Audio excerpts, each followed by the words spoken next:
காஃப்காவின் உருமாற்றம். France Kafka என்பவர் 883ஆம் ஆண்டு பிராக் நகரில் பிறந்த ஒரு செக் யூத எழுத்தாளர். அவரின் படைப்புகள் உலக இலக்கியத்தில் மிகவும் தனித்துவமானவை.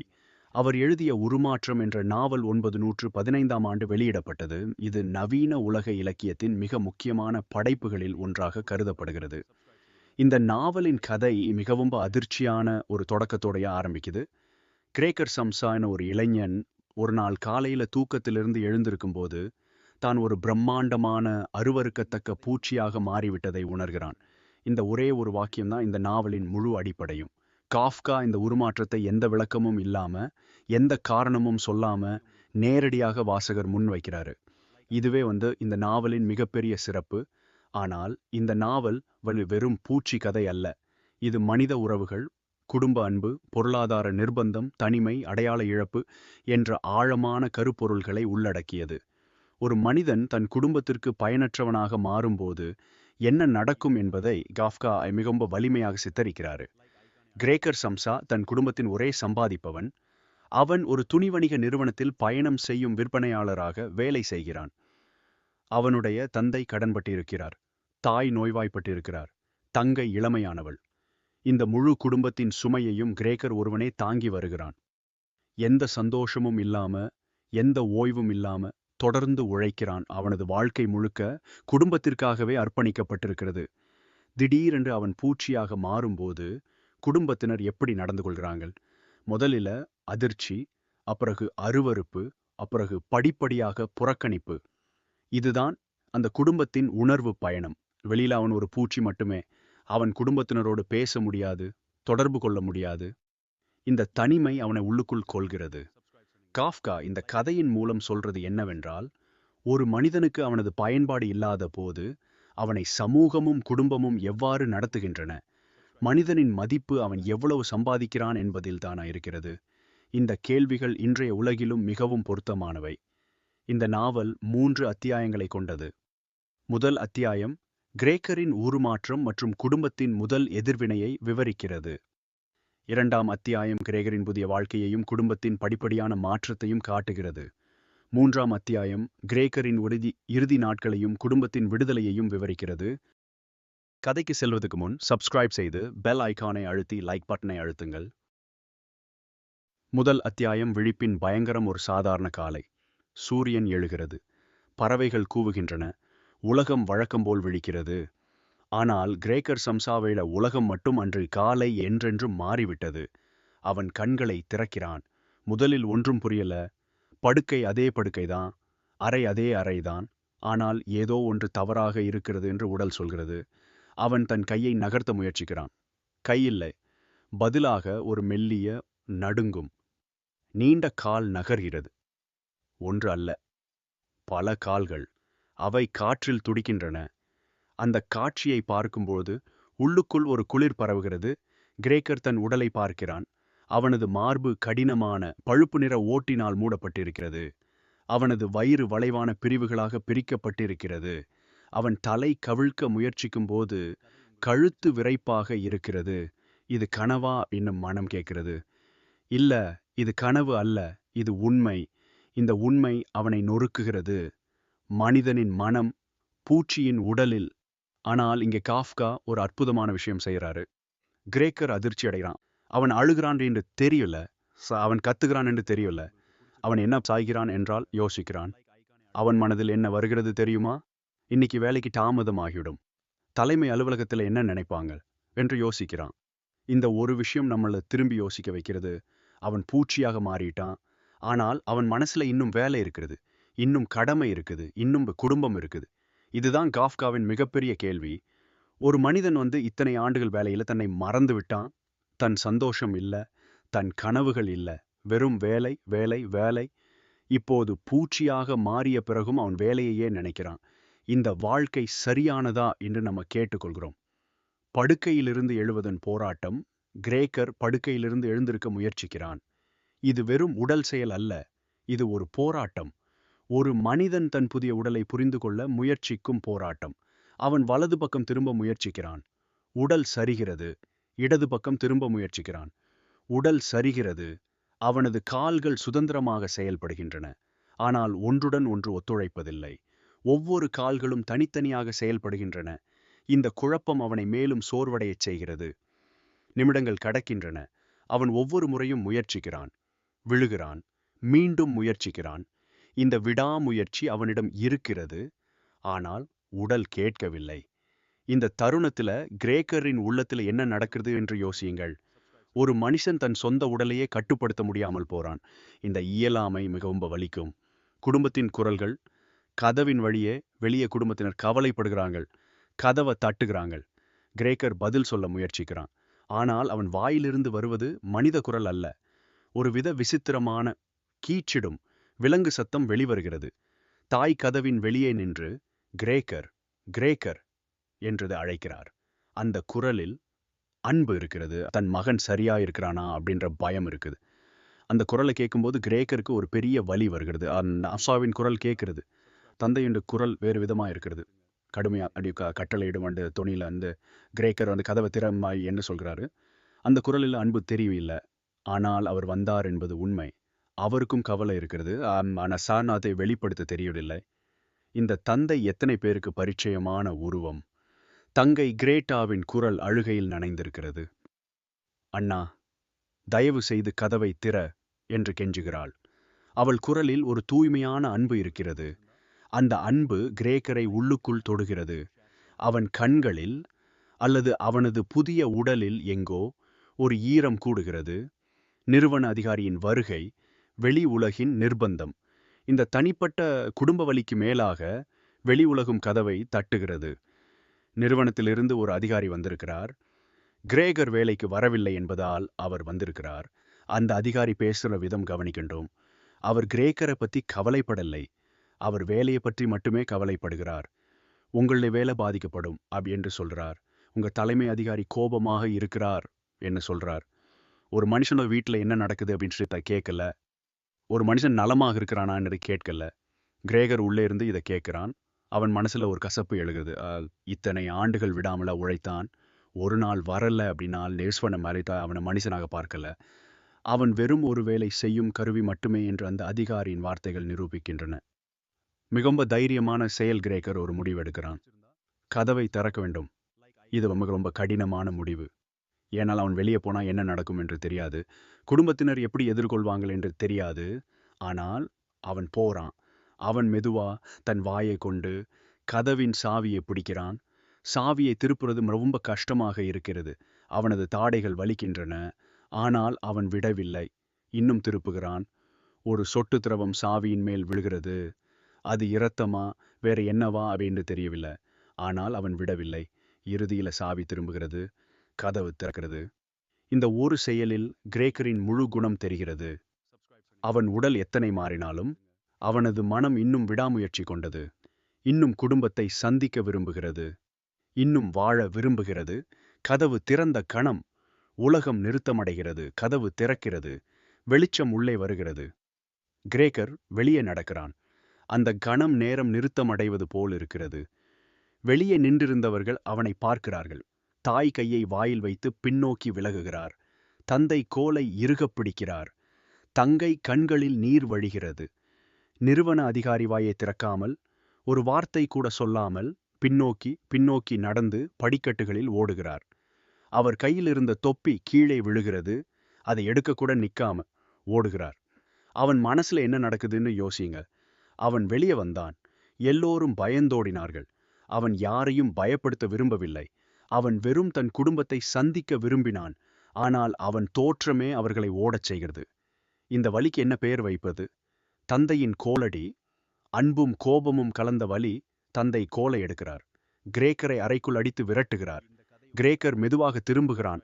அவன் தந்தையை எதிர்க்கல. அவன் தந்தையை காயப்படுத்தல. அவன் வெறும் திரும்புகிறான். ஆனால் அவனது புதிய உடல் அகலமாக இருக்கிறது. கதவு குறுகலாக இருக்கிறது. அவன் நுழைய முயற்சிக்கும் போது உடல் மாட்டிக்கொள்கின்றது. தந்தை இன்னும் கோலடிக்கிறார். கிரேக்கர் கஷ்டப்பட்டு நுழைகிறான். அவனது ஒரு பக்கம் காயப்படுகிறது. வலி பரவுகிறது. இறுதியில் கதவு மூடுகிறது. கிரேகர் மீண்டும் தனியாகிறான். இருளில் கிடக்கிறான். அவனது உடல் வலிக்கிறது. ஆனால் அதைவிட மனம் வலிக்கிறது. அவன் ஒன்றும் தவறு செய்யவில்லை. ஆனால் அவன் தண்டிக்கப்படுகிறான். இது வாழ்க்கையின் மிகவும் கொடுமையான முரண். இருளில் கிடக்கும் கிரேக்கர். முதல் இரவின் மௌனம். அன்றைக்கு இரவு கிரேக்கர் தன் அறையில் கிடக்கிறான். வெளியே தாய் அழுகிறார். தந்தை கோபத்தில் உலாவுகிறார். தங்கை மௌனமாக இருக்கிறாள். அந்த வீடு முழுக்க ஒரு இழப்பின் வலி நிறைந்திருக்கிறது. கிரேக்கர் மனசுல என்ன யோசிக்கிறான்? அவன் தன் குடும்பத்தை யோசிக்கிறான். தந்தையின் கடன் யாரோ கட்டுவார்களா? தங்கையின் படிப்பு நடக்குமா? தாயின் உடல்நலம் எப்படி இருக்கும்? இந்த எண்ணங்கள் அவனை விடவில்லை. அவன் பூச்சியாக மாறிவிட்டான். ஆனால் அவன் மனம் இன்னும் குடும்பத்தின் தலைவனாகவே இருக்கிறது. இதுவே கிரேக்கரின் மிகப்பெரிய வலி. அவன் உதவ விரும்புகிறான், ஆனால் உதவ முடியாது. அவன் அன்பு செய்ய விரும்புகிறான், ஆனால் அன்பை வெளிப்படுத்த முடியாது.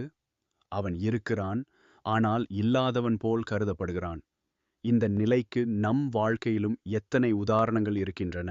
முதல் அத்தியாயத்தின் சாரம். இந்த அத்தியாயம் ஒரு மனிதனின் ஒரே ஒரு காலை நேரத்தை மட்டுமே சொல்கிறது. ஆனால் அந்த ஒரு காலையில் எத்தனை ஆழமான வலி இருக்கிறது. கிரேக்கர் பூச்சியாக மாறினான், ஆனால் அவன் மனம் மாறவில்லை. அவன் இன்னும் அன்பு சொல்றான், இன்னும் கவலைப்படுறான், இன்னும் குடும்பத்தை நேசிக்கிறான். காஃப்கா நமக்கு சொல்றது இதுதான். ஒரு மனிதனின் மதிப்பு அவன் என்ன சொல்றான் அப்படி என்பதில் இல்லை, அவன் யார் என்பதில் இருக்கிறது. ஆனால் உலகம் அதை புரிந்து கொள்வதில்லை. இந்த வலி நேற்றும் இருந்தது, இன்றும் இருக்கிறது, என்றும் இருக்கும். இரண்டாம் அத்தியாயம். தனிமையின் ஆழம்.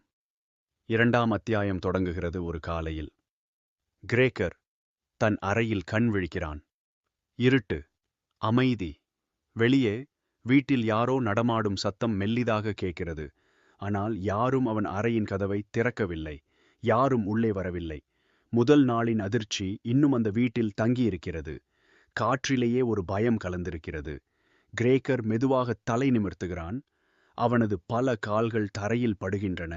அவன் உடல் இன்னும் அவனுக்கே புரியல. இந்த உடல் என்னுடையதா அப்படின்ற மனசுல ஒரு கேள்வி எழுகிறது. அவன் கண்களில் ஈரம் வழிகிறதா அப்படின்று தெரியவில்லை. பூச்சிகளுக்கு கண்ணீர் வருமா அப்படின்றது அவனுக்கே தெரியாது. ஆனால் அவன் மனசுல ஒரு கனமான வலி இருக்குது. அந்த வலிக்கு பெயர் வைக்க முடியாது. அது தனிமையின் வலி, அது புரிதலின்மையின் வலி, அது அன்பு வேண்டும் என்ற ஏக்கத்தின் வலி. தங்கையின் அன்பு. முதல் கிரணம். அன்றைக்கு மாலை.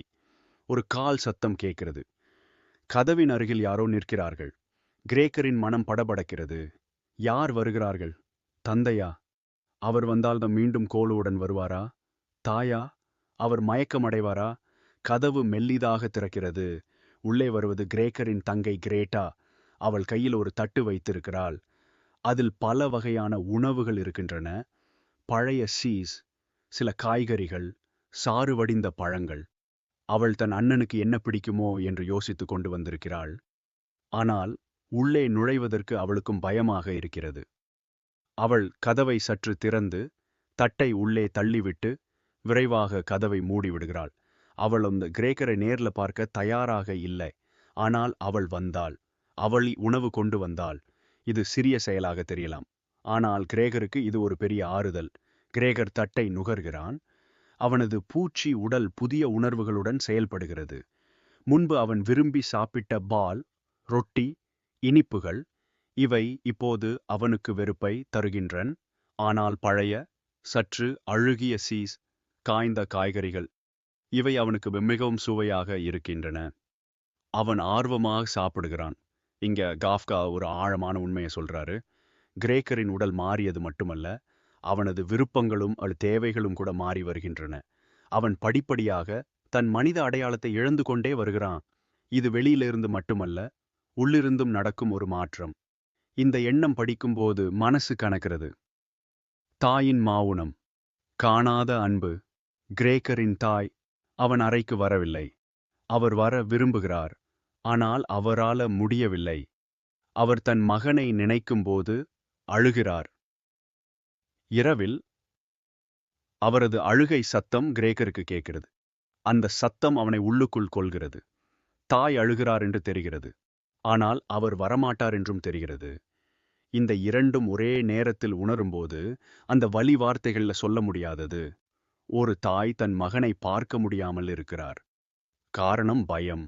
அவர் மகனை வெறுக்கவில்லை, ஆனால் அவரது உடல் அவரை அனுமதிக்கவில்லை. இது மனித மனத்தின் ஒரு பலவீனம்.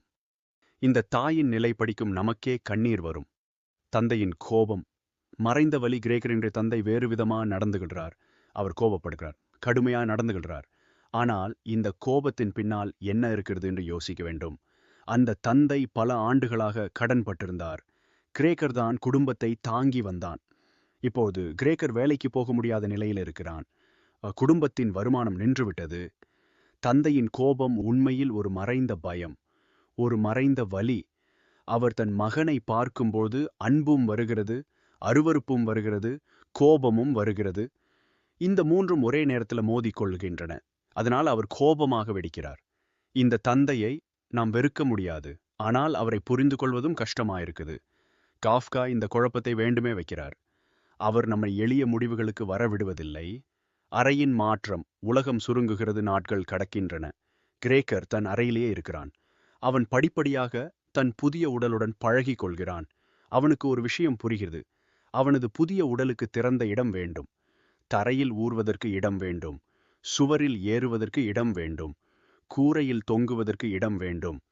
அவன் அறையில் இருந்த பழைய மேசை, நாற்காலி, அலமாரி இவையெல்லாம் இப்போது தடைகளாக இருக்கின்றன. தங்கை கிரேட்டா இதை கவனிக்கிறாள். அவள் தன் அண்ணனுக்கு இப்போது என்ன தேவை என்று புரிந்து கொள்கிறாள். அவள் தன் தாயிடம் என்று சொல்றாள், அண்ணாவுக்கு அறையில் இடம் வேண்டும், நம்ம தளபாடங்களை எடுக்கலாம் என்று. தாய் தயங்குகிறார், ஆனால் இறுதியில் ஒப்புக்கொள்ளுகிறார். அவர்கள் இருவரும் அறைக்குள் நுழைகிறார்கள். கிரேக்கர் படுக்கையின் கீழ் ஒளிந்து கொள்கிறான். தன் தாயை பயப்படுத்த விரும்பவில்லை. அவன் மிகவும் கவனமாக இருக்கிறான். தாய் உள்ளே வருகிறார். அவர் மகனை பார்க்காமலேயே இருக்க முயற்சிக்கிறார். அவரது கண்கள் ஒரு புறம் திரும்பி இருக்கின்றன. தாயின் கண்கள் ஒரு கணம் மட்டும் வந்தது. அவர்கள் தளபாடங்களை தூக்கி வெளியே கொண்டு போகிறார்கள். அப்போது கிரேக்கரின் தாய் தன் மகனை ஒரு கணம் பார்க்கிறார். அவர் பார்வை அவன் மேல் விழுகிறது. அந்த கண்கள் என்ன இருக்குது? அன்பு இருக்குது, வலி இருக்குது, திகில் இருக்குது. இந்த மூன்றும் ஒரே நேரத்தில் இருக்கின்றன. அவர் கண்கள் கலங்குகின்றன. அவர் தன் வாயை மூடிக்கொள்கிறார். ஒரு சத்தமும் வெளிவரலை. அவர் திரும்பி நடக்கிறார். கிரேக்கர் அந்த பார்வையை உணர்கிறான். அவன் உள்ளுக்குள்ள ஒரு கதற விரும்புகிறான். அம்மா, நான் இன்னும் உன் மகன்தான். என் உடல் மட்டுமே மாறியது. என் மனம் இன்னும் உன்னையே நேசிக்கிறது. என்னை விட்டு போகாதே என்று கூவ விரும்புகிறான். ஆனால் அவன் வாயிலிருந்து வருவது அந்த கீச்சிடும் சத்தம் மட்டுமே. அந்த சத்தம் தாயை மேலும் பயப்படுத்தும் என்று அவனுக்கு தெரியும். அதனால் அவன் அமைதியாக இருக்கிறான். இந்த அமைதி அவனது அன்பின் வெளிப்பாடு. இது படிக்கும்போது மனசு கலங்கும். சித்திரங்களின் கதை. கடந்த கால நினைவு அறையில் இருந்த தளபாடங்கள் எல்லாம் போகும்போது சுவரில் ஒரு சித்திரம் இருக்கிறது. அது ஒரு பெண்ணின் படம். அந்த படத்தை கிரேக்கர் தானே வெட்டி ஒட்டியிருந்தான். அந்த படம் அவனது மனித வாழ்க்கை என்ற ஒரு நினைவு. அவன் அந்த படத்தை எடுக்க விரும்பல. அது அங்கேயே இருக்கணும் அப்படின்னு விரும்புகிறான். தங்கை அந்த படத்தையும் எடுக்க வர்றா. கிரேக்கர் வேகமா சுவரிலிருந்து இறங்கி அந்த படத்தின் மேல தன் உடலை வைக்கிறான். இந்த படம் என்னுடையது, இதை யாரும் எடுக்கக்கூடாது என்றது அவன் உள்ளுக்குள்ள சொல்றான். இது ஒரு சிறிய செயல், ஆனால் இதுல எவ்வளவு ஆழமான அர்த்தம் இருக்குது. கிரேக்கர் தன் கடந்த காலத்தை பிடித்துக் கொள்கிறான். தன் மனித அடையாளத்தை பிடித்துக் கொள்கிறான். அவன் இன்னும் மனிதன்தான் என்று தனக்கே சொல்லிக் கொள்றான். அந்த சித்திரம் அவனுக்கு ஒரு தாயத்து போல. இது மனித உள்ளத்தின் ஆழமான ஒரு உண்மை. நாம் எல்லோரும் நம் கடந்த காலத்தை கைவிட மறுக்கிறோம். தந்தையின் ஆப்பிள், கொடுமையின் கணம். தாய் இந்த காட்சியை பார்க்கிறார். கிரேக்கர் சுவரில் இருப்பதை பார்க்கிறார். அவர் திடீரென்று மயக்கமடைகிறார். தங்கை அலறுகிறார். தந்தை வீட்டிற்கு திரும்பி வருகிறார். அவர் தன் மனைவி மயக்கமடைந்திருக்கிறதை பார்க்கிறார். அவர் கோபத்தில் கொதிக்கிறார். இதற்கு காரணம் கிரேக்கர் என்று நினைக்கிறார். தந்தை கையில பழக்கூடையை எடுக்கிறார். அதுல இருந்த ஆப்பிள்களை கிரேக்கர் மேல் வீசுகிறார். 1, 2, 3 ஆப்பிள்கள் ஒன்றன் பின் ஒன்றா கிரேக்கரை தாக்குகின்றன. கிரேக்கரோட முயற்சிக்கிறான். ஆனால் அவனால் வேகமாக போக முடியவில்லை.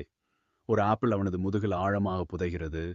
அந்த ஆப்பிள் அவனது உடலில் 1 மாதத்திற்கும் மேலாக தங்கி காயமாகி அழுகி கிடக்கும். அந்த வலி அவனை வாட்டும். இது வெறும் உடல் வலி அல்ல. இது ஒரு தந்தை தன் மகனை காயப்படுத்தும் வலி. இந்த வலிக்கு ஆறுதல் இல்லை. ஆனால் இங்கே ஒரு அற்புதமான தருணம் நடக்கிறது. தங்கை கிரேக்கரை காப்பாற்ற முன்னாடி வருகிறாள். அவள் தன் தந்தையை தடுக்கிறாள். அப்பா, நிறுத்துங்கள் என்று கத்துகிறாள். அவள் அண்ணனை நேசிக்கிறாள். அவள் இன்னும் அவனை அண்ணனாவே பார்க்கிறாள். இந்த ஒரு செயலில் அவளது அன்பு முழுக்க வெளிப்படுகிறது.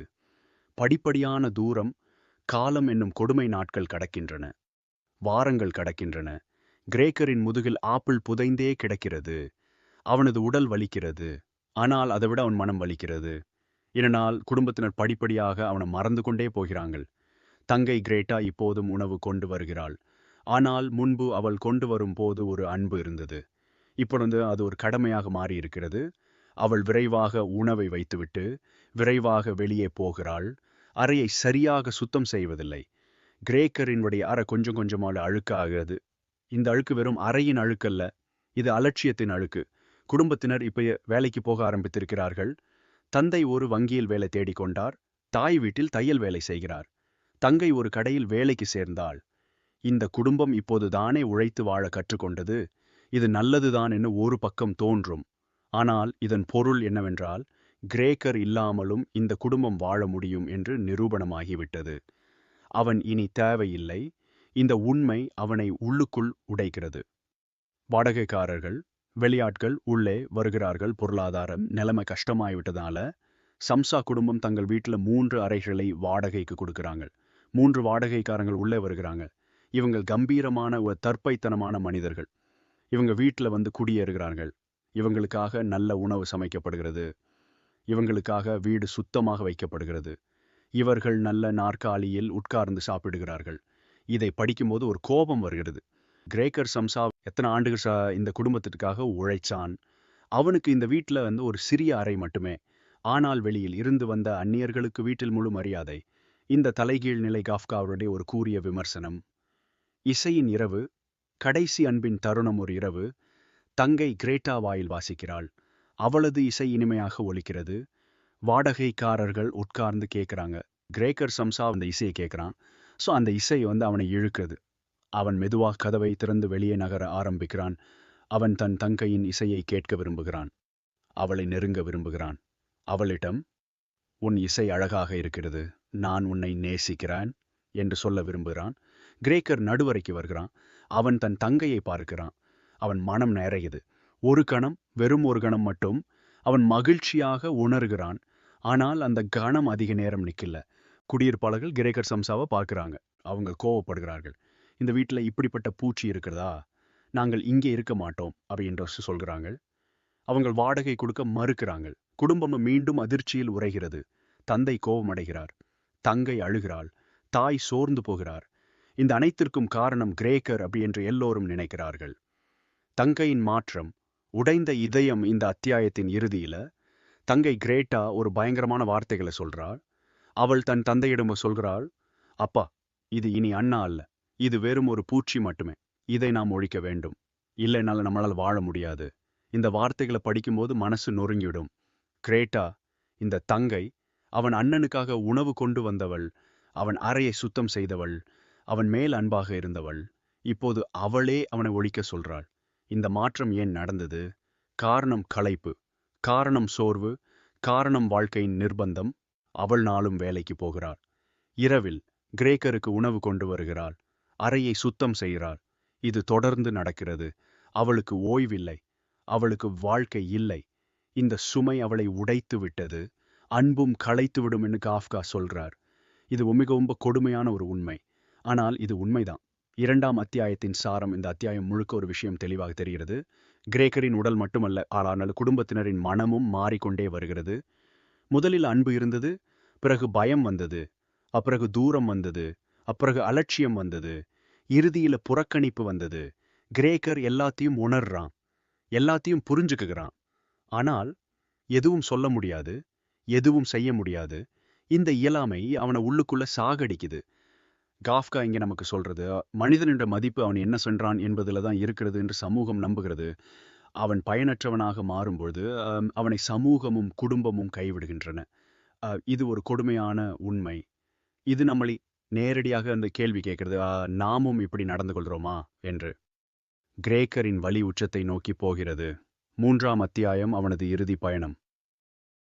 இந்த கதை உங்களுக்கு பிடிச்சிருந்தா சப்ஸ்கிரைப் பண்ணுங்க, லைக் ஐக்கானை அழுத்துங்க, ஷேர் பண்ணுங்க. கிரேக்கரின் உடல் மிகவும் மோசமான நிலையில இருக்கிறது. அவனது முதுகில் தந்தை வீசிய ஆப்பிள் இன்னும் புதைந்தே கிடக்கிறது.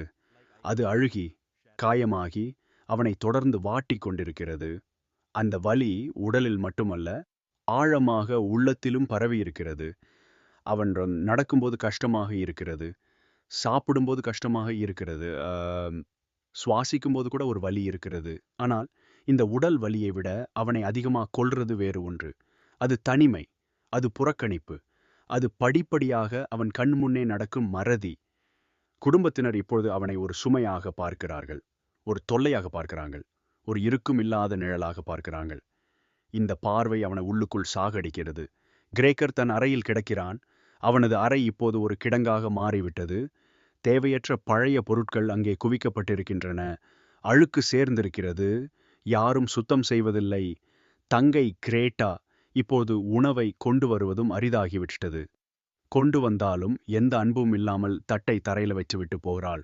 அந்த உணவை கிரேக்கர் சாப்பிடுகிறானா இல்லையா என்று யாரும் கவலைப்படுவதில்லை. குடும்பத்தின் களைப்பு, அன்பு எங்கே போயிற்று? இந்த அத்தியாயத்துல குடும்பம் முழுக்க ஒரு கொடிய களைப்பு நிறைந்திருக்கிறது. தந்தை காலையில வங்கியில வேலை செய்கிறார். வீட்டுக்கு வரும்போது ஒரு வார்த்தை பேசாம அந்த நாற்காலியில தூங்கிடுகிறார். அவரது முகத்தில் ஒரு நிரந்தரமான சோர்வு தெரிகிறது. வயதான ஒரு மனிதர் இப்போது மீண்டும் உழைக்க வேண்டிய கட்டாயத்தில் இருக்கிறார். அவரது கோபம் புரிகிறது.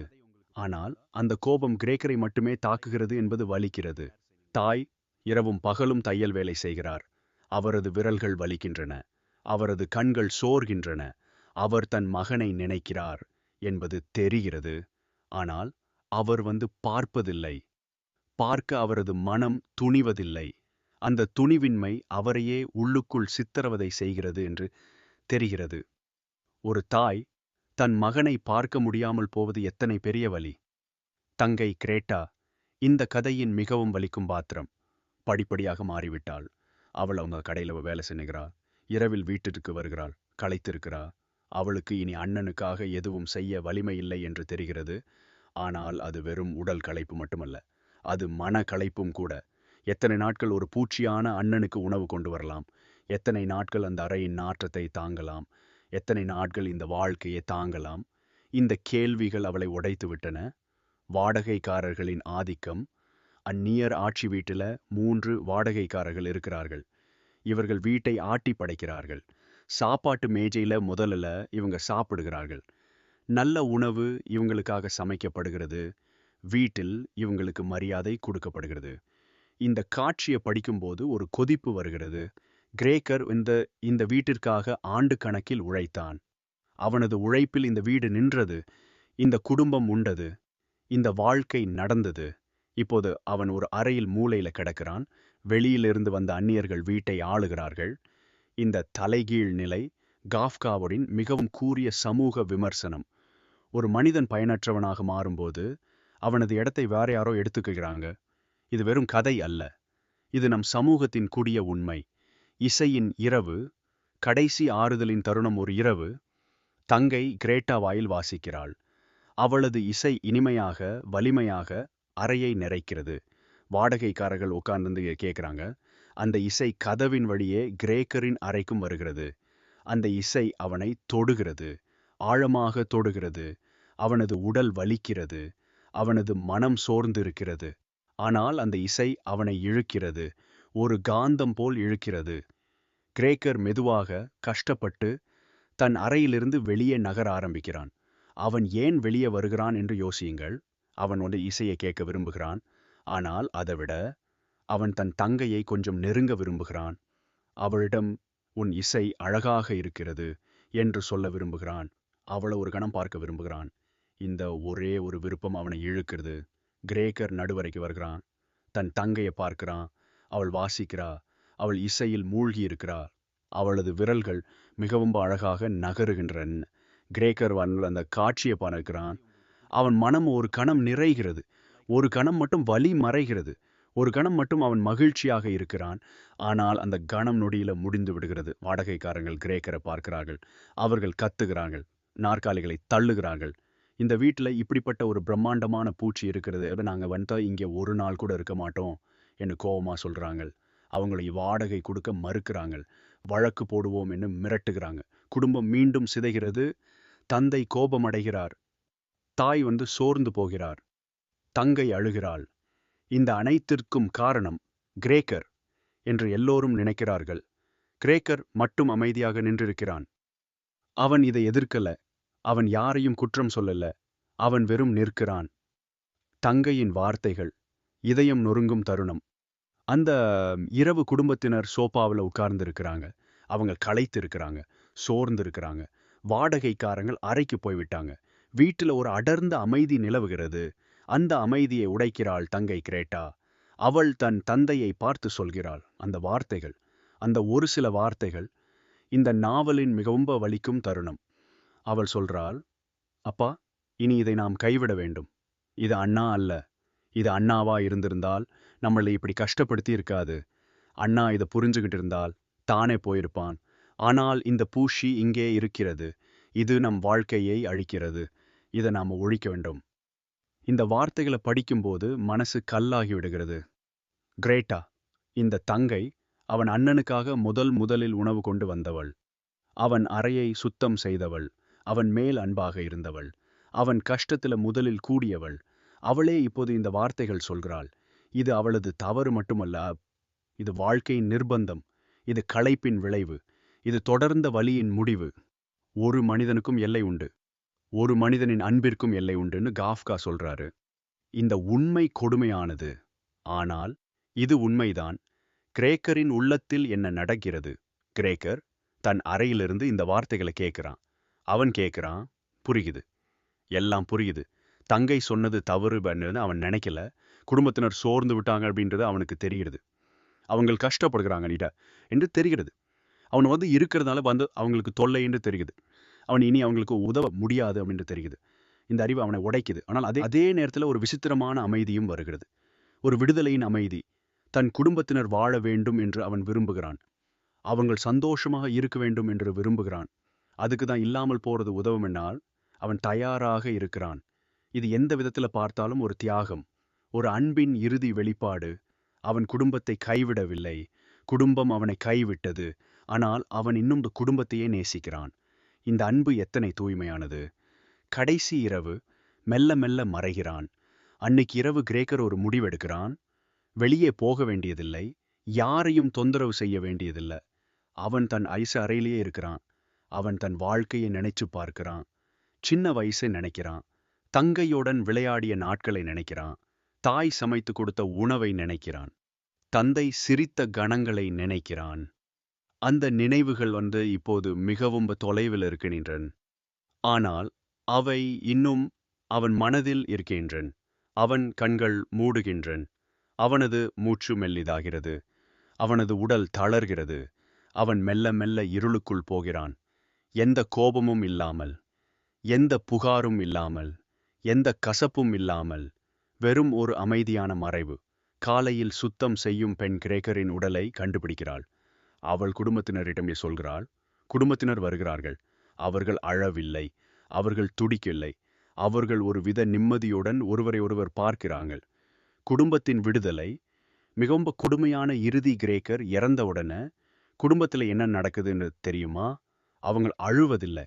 அவங்கள் துக்கப்படுவதில்லை. அவங்க முதல் முறையாக வீட்டை விட்டு வெளியே போறார்கள். தந்தை, தாய், தங்கை மூவரும் ஒரு வண்டியில ஏறி வெளியே போறாங்க. வெளியே வசந்த காலம் வந்திருக்கிறது. சூரியன் பிரகாசமாக இருக்கிறது. காற்று இனிமையாக வீசுகிறது. அவர்கள் மூவரும் வெளியே உட்கார்றாங்க. அவங்கள முகங்கள்ல ஒரு புதிய வெளிச்சம் தெரியுது. தந்தை தங்கையை பார்க்கிறார். தங்கை வளர்ந்து விட்டாள் என்று நினைக்கிறார். அவளுக்கு திருமணம் செய்யலாம் என்று யோசிக்கிறார். தாயும் தலையாட்டுகிறார். தங்கை சிரிக்கிறார். அவர்கள் புதிய வாழ்க்கையை கனவு காண்கிறார்கள். இந்த இறுதி காட்சியை படிக்கும்போது ஒரு விசித்திரமான உணர்வு வருகிறது. கோவமா, சோகமா, என்னன்னு தெரியாது. கிரேக்கர் இறந்தான். குடும்பம் விடுதலை பெற்றது. அவங்க சந்தோஷமா இருக்கிறாங்க. இது சரியா அப்படின்னு மனம் கேட்கறது. ஆனால் காஃப்கா நம்மள்கிட்ட ஒரு பதிலும் சொல்றதில்ல. அவர் வெறும் காட்டுகிறார். முடிவு சொல்றது நம்ம வேலை. காஃப்காவின் கேள்வி. நம்மை நோக்கி இந்த நாவலை மூடும்போது மனதில் பல கேள்விகள் எழுகின்றன. கிரேக்கர் என்ன தவறு செய்தான்? அவன் குடும்பத்தை நேசித்தான். குடும்பத்திற்காக உழைத்தான். தன்னை மறந்தான். தன் கனவுகளை மறந்தான். தன் சந்தோஷத்தை மறந்தான். குடும்பத்திற்காக மட்டுமே வாழ்ந்தான். அந்த குடும்பம் அவனை கைவிட்டது. அவன் இறந்தவுடன் அவர்கள் விடுதலை கொண்டாடினார்கள். இது நம்ம சமூகத்தில் இல்லையா? எத்தனை பேர் குடும்பத்திற்காக தம்மை அர்ப்பணித்துக் கொள்கிறார்கள்? எத்தனை தந்தைகள், எத்தனை தாய்கள், எத்தனை மக்கள் தம்மை மறந்து குடும்பத்திற்காக வாழ்கிறார்கள்? அவர்கள் பயனற்றவங்களா மாறும்போது என்ன நடக்குது? அவங்கள யாராவது கவனிக்கிறாங்களா? காஃப்கா இந்த கேள்வியை 100 ஆண்டுகளுக்கு முன்பு கேட்டார். இந்த கேள்வி இன்றும் பதில் காணாமல் இருக்கிறது. கிரேக்கரின் இறுதி பாடம், அன்பும் அடையாளமும். கிரேக்கர் சம்சா இந்த நாவலில் ஒரு நாயகன் அல்ல. அவன் ஒரு தோல்வியடைந்தவன் அல்ல. அவன் ஒரு சாதாரண மனிதன். நம்மில் ஒருவன்.